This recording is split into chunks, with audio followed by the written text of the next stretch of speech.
삼도인 침구요결에 암세포가 전이하는 과정을 그 당시의 언어로 설명하셨습니다. 그리고 토마스 호지킨보다 450여 년 앞서서 림프암의 원인과 치료법을 규명해냈습니다. 그리고 당신 자신도 림프암에 걸렸으나 극복하셨습니다. 당신이 고안한 요법으로 새 동생과 장조카가 죽은 그 병의 원인이 림프암임을 깨달으셨죠.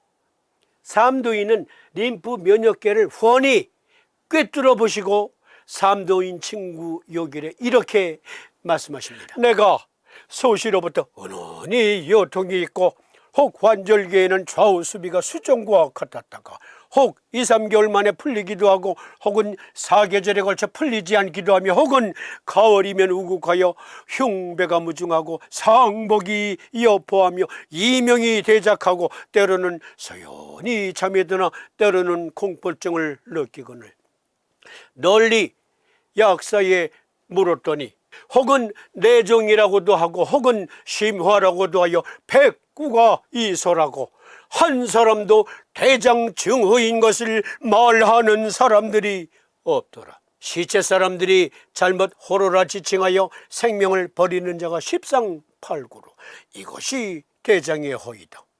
나의 세 동생과 장조카가 모두 이것으로서 그르쳤다. 여기에 이 내용들은요 림프암의 증후를 설명하고 있는 겁니다. 적어도 삼도인 침구요결 제28장에 나온 삼도인 당신의 경험 사례, 즉 당신의 치료 임상 사례에서 밝힌 이 내용은 림프암입니다. 그런데 그 림프암은 대장 허증으로 인해 발생하기도 한다. 대장의 허증이다. 계속해서 도인께서는 이렇게 말씀하십니다. 하구와 모태부적과 투경의 여열로 혹은 항액이 되고 혹은 후열이 되고 혹은 입이 마르고 재채기를 잘하며 혹은 혈액이 아프고 혹은 산기로 되며 풍질도 되고 혹은 열격도 되며 혹은 안질도 된다. 차등 재증은 이른바 품부부족으로서 가장 환이 되는 것은 만각이다.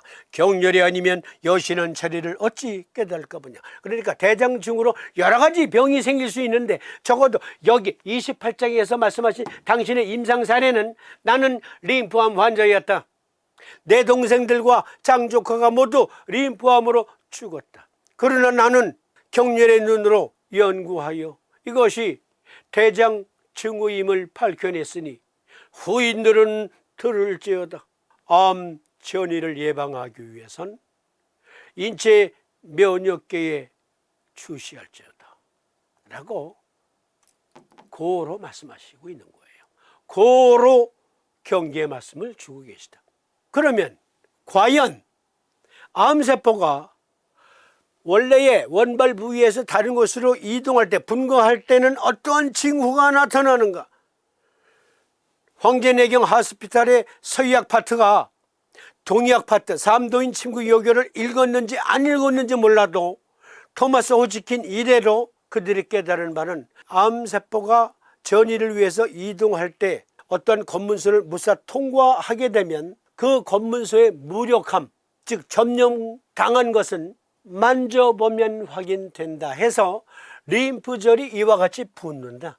그러 유방암 환자 여러분들은 수시로 체크해야 돼요. 암 전이를 예방하기 위해서. 여기 목덜미를 만져보아서 작게는 5mm, 크게는 1cm, 더 크게는 3cm, 5cm 정도 크기의 림프절이 붓습니다. 부어요. 그리고 유방암 환자 여러분들은 잘 아시겠지만 겨드랑이, 액와라고 하죠. 겨드랑이의 림프절도 붓습니다. 그러 체크해야 돼요. 목덜미만 체크하는 게 아니고 액와 겨드랑이에 림프절이 붓는가? 붓는다 하면 더더욱 살펴봐야지. 내가 요새 자석 붙이는 것을 게을리했구나. 그러면 바로 붙이는 거예요. 그리고 사타구니도 만져보는 거예요. 이거는 간 정격과 깊은 관계가 있어요. 간 정격과 사타구니 림프절, 액와 림프절, 그리고 목덜미의 림프절들이 붓는 것이 확인이 된다. 아니 대부분의 암 환자들은 붓고 있음이 확인돼요. 부어 있음이 확인이 됩니다. 수시로 확인하면서 림프절에서 혈관을 타고 이동하다가 적당한 장소를 만나면, 장기를 만나면 이놈들은 아주 교활하게도 그 장기에 딱 붙어서 신생혈관을 만들어서 영양을 공급받으면서 확산한다. 고로 치료 원칙을 정해야 돼요. 이러한 의과학적인 지식에 밝아야 해요. 암 치료의 핵심 전략은 암 전이를 예방하는 것이다. 검문소. 이 검문소를 강화시켜야 된다라는 게 서인은 면역요법이고요. 그런데 면역요법 돈 어마어마하게 들어요. 그래서 나는 면역요법 받으려도 돈이 부족해서 뭘 걱정하세요. 간 정격, 대장 정격 15원이에요. 개당 15원. 양쪽에 붙이세요.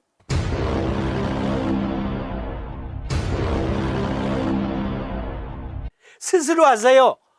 권장되는 요법은 주무실 때 붙이고 그리고 아침이면 떼내고 매일 그렇게 반복하는 겁니다. 주무실 때 부착하고 아침엔 떼낸다. 나한테 약속을 하는 거예요. 잘 때는 무조건 붙인다. 그리고 아침엔 뗀다. 그리고 또 저녁에 잘 때는 무조건 붙인다. 아침이면 뗀다. 그러면 매일 확인하잖아. 그런데 어떤 사람은 그냥 붙어 있으니까 24시간 계속 두는 사람도 있어요. 괜찮아요. 그렇게 하셔도 돼요. 그런데 원칙적으로는 자기 자신에게 약속을 해야 돼. 저녁엔 무조건 붙인다. 아침이면 뗀다. 저녁에 붙인다. 아침이면 뗀다. 그러면 자기 자신에게 충실해지니까 확인도 매일매일 하는 거야. 만져보고 줄었네.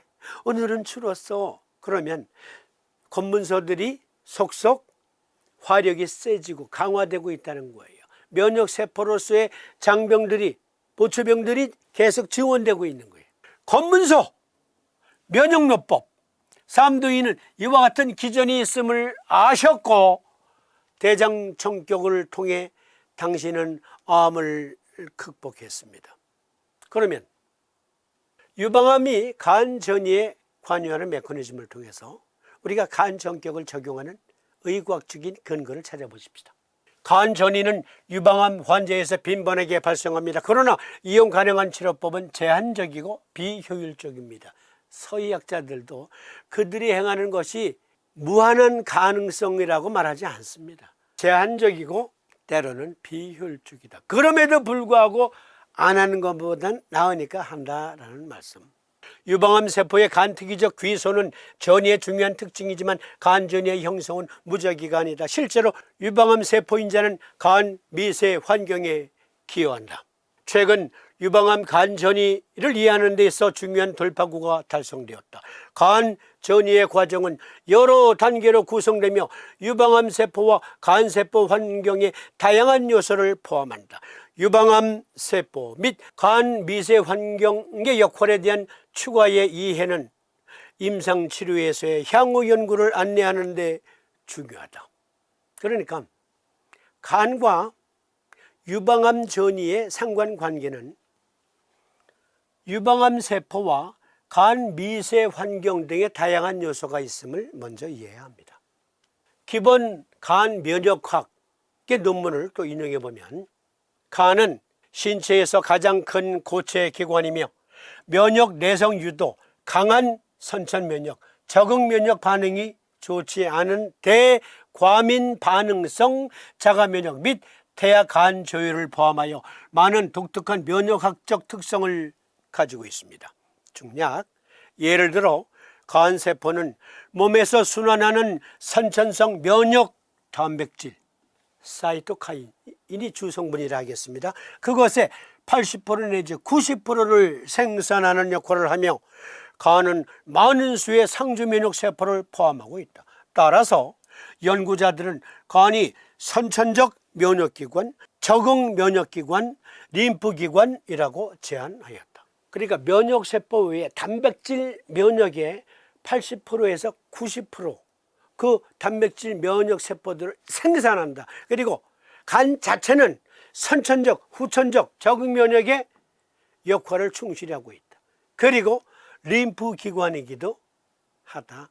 즉 림프를 지휘하는 대장은 비장이지만 비장. 그러나 간도 그 역할의 일부를 담당하고 있다. 검문소에게 병력을 증파하는 그런 역할을 간도 수행하고 있다.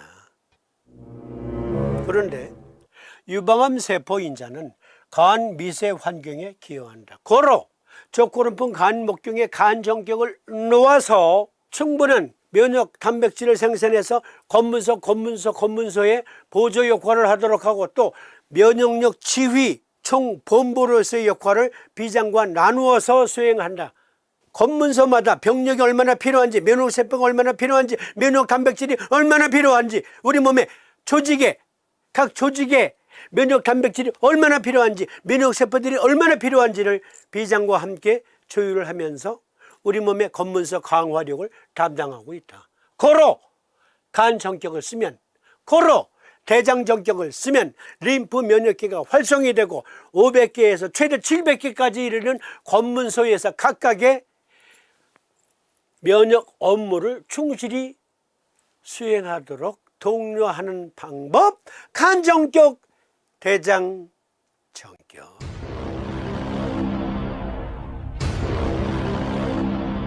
서희도 면역력 강화를 위해서 검문소를 강화시키고 면역세포들을 보충시켜야 되는데, 그래서 그 암 환자의 세포에서 면역세포들을 추출해서 그것을 유전자 조작을 해서 다시 주입시켜서 지치지 않는 방어력을 수행하도록 합니다. 물론 부작용 만만치 않지만, 아니 그것도 환자가 선택한다면 하는 거예요. 그럼 나무래지 마세요. 그건 서희의 말. 우리 삼심쟁이들은 우리들의 말만 하면 돼. 검문소 강화요법, 간정격, 대장정격. 이 경우는 유방암의 경우. 그러면 다음 시간에 틈새 강좌로 삼침법 지도교수 양성 프로젝트, 그리고 삼침 이해를 위한 기본 틀 잡기, 틈새를 이어드리면서 여기 암과 암, 캔서 앤 나우레지는 계속됩니다. 시청해 주심에 감사드립니다. 고맙습니다. 안녕히 계십시오.